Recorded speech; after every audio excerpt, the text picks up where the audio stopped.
Hello, my name is Phil Daniels, and I'm the Vice President of Brand Asset Management Group. As I've been watching the recent increase in market volatility, I'm reminded of a trip that I took with my family in 2006. For those of you who don't know me, I have two daughters who are now away at college, Ashley and Lexi. But back in 2006, they were 9 and 10 years old, and as we planned this vacation, they were really excited. You see, we were going to Williamsburg, Virginia. And I'd like to think they were excited about going to all the historical sites, but in fact, they were really excited about going to Busch Gardens because they were finally tall enough that they were going to be able to ride one of the real roller coasters. And so we planned out the whole trip, and when we arrived, we spent the first 3 days going to the different historical destinations. We went to Yorktown, and then we went to Jamestown, and then we went to Colonial Williamsburg.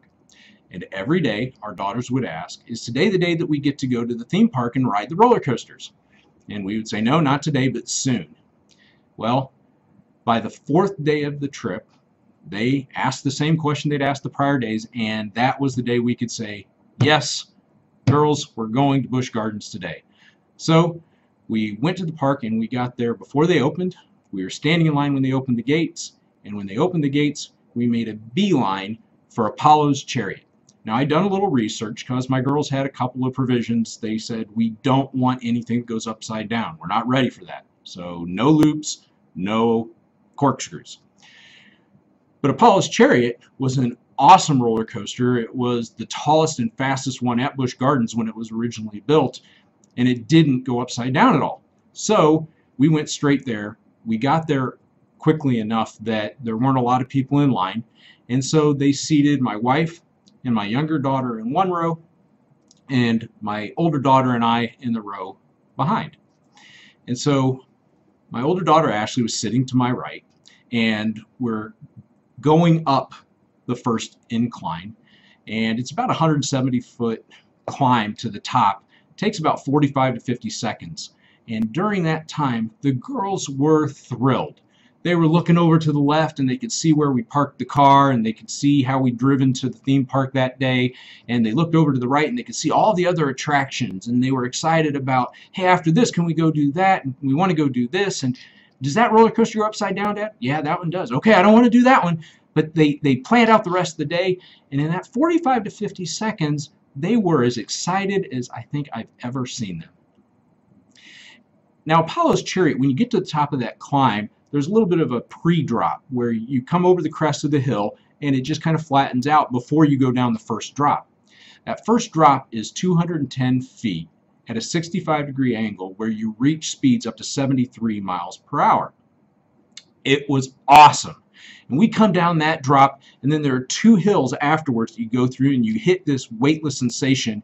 And after the first one, before the second one, I feel this little hand on my right forearm, and it starts to squeeze. And I glance over and I realize Ashley is not having fun. She is as white as a ghost. She is terrified. I can see it in her eyes. I can see it in her facial expression. And as a dad, I realize I think I might have made a mistake picking this roller coaster for their first. And so at that moment, I thought, I have to reassure them. I have to try to communicate that everything's okay, that I'm having fun, that this is just part of the experience. And so I started laughing and just trying to demonstrate I'm having a great time. This is good. Well, she wasn't completely buying it.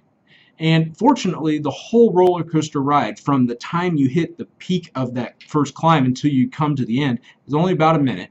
And so we come around the last curve, and it goes tick, tick, tick, tick, psss, and the roller coaster comes to a stop. We're not yet to that point where you can get off. We're just sitting there waiting for them to pull us into the station so we can get off the roller coaster. And my 10-year-old daughter looks over at me and she says, Daddy, I do not want to do that again. And the reason I share that story is because I think that's the way a lot of people experience the markets. Here's a graphic that shows the classic cycle of investor emotions. And there are times where it's perfectly normal to be excited and thrilled about what's going on, and then there are other times where it's not at all uncommon for investors to be fearful or to really be panicked. The question is, what are we going to do?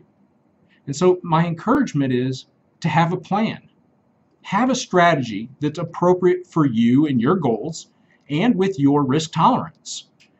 And then know what you will do during times of extreme market strength, as well as what you'll do during periods of market weakness. Now, the good news is there are more periods of strength than there are weakness.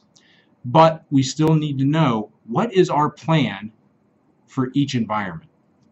And so having an appropriate structure and knowing how you'll apply it can really help you avoid making some of the classic investing mistakes that folks will make when they react to the emotions that they feel.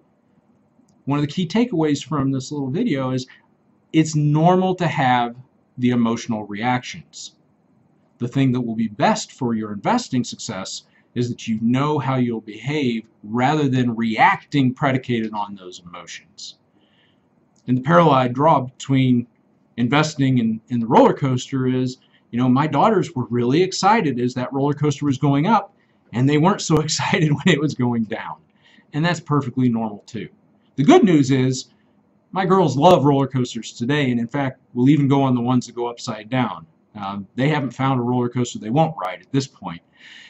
And so now, as they're in college and beginning to be investors themselves, hopefully I'll be able to share this story with them, and they'll be good investors, just like they're good roller coaster riders.